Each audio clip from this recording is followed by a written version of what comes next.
Ever seen the Dia de Muertos parade in Mexico City? Dia de los Muertos is more popular than ever in Mexico and increasingly abroad. If this tradition makes you curious, get ready to explore it with me and maybe we can costume up and join the parade. Si no me conoces, mucho gusto. Soy Adriana, embajadora de marca con Spanish 55. Si no es tu primer video, qué gusto tenerte de vuelta.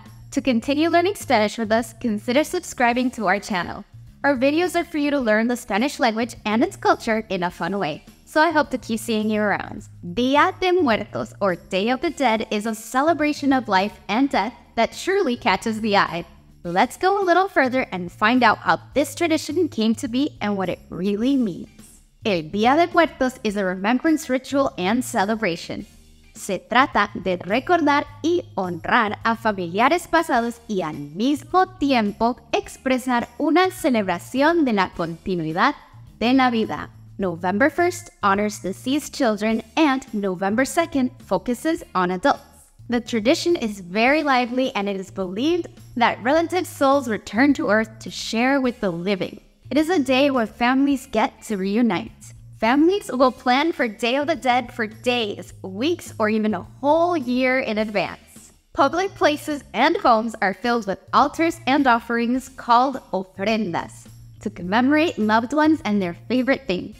These colorful altars, which are also an art form and personal expression of love, are usually layered. The top tier contains a picture or pictures of the remembered deceased, as well as religious statues or symbols, especially that of La Virgen Guadalupe. The second tier will contain ofrendas. Toys are usually given for deceased children and bottles of tequila, mezcal, or atole for deceased adults. Personal ornaments and or the deceased favorite food will also be present here, as well as pan de muerto, which we will talk about later. The third tier will feature lit candles and some add a wash basin with a towel so that the spirits of the deceased may refresh themselves upon arrival at the altar. Other common decorations include bright orange marigolds, colloquially referred to as flor de muerto, flower of the dead, papel picado, and calaveritas de azúcar, decorative candy skulls made from sugar. Catrinas are also an artistic symbol of Day of the Dead celebrations.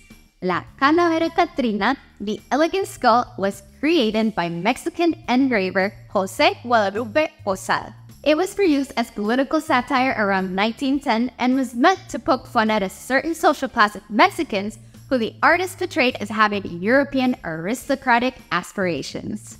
The Catrina's archetypal plumed hat was of a style which passed through a period of high fashion in Europe during that age. Disfrazarse de esqueletos es parte de la diversión.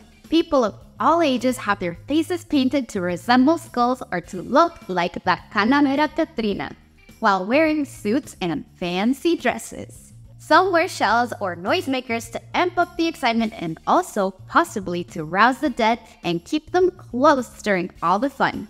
Day of the Dead started with the Aztec, Toltec, and other Nahua people who saw mourning the dead as disrespectful. For these pre-Hispanic cultures, death was a natural phase in life's continuum. The dead were still members of the community and kept alive in memory and in spirit. And during Dia de los Muertos, they temporarily returned to Earth. Today, Dia de Muertos celebration is a mix of pre-Hispanic religious rites and Christian feasts. Now, outside of Mexico, you can find this tradition in the US, Italy, Czech Republic, and the Philippines. So, what part of this tradition caught your attention the most?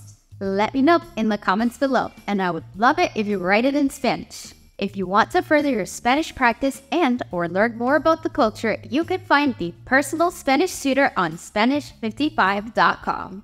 That's all for today, folks. Hasta la próxima, amigos. I will see you in the next video.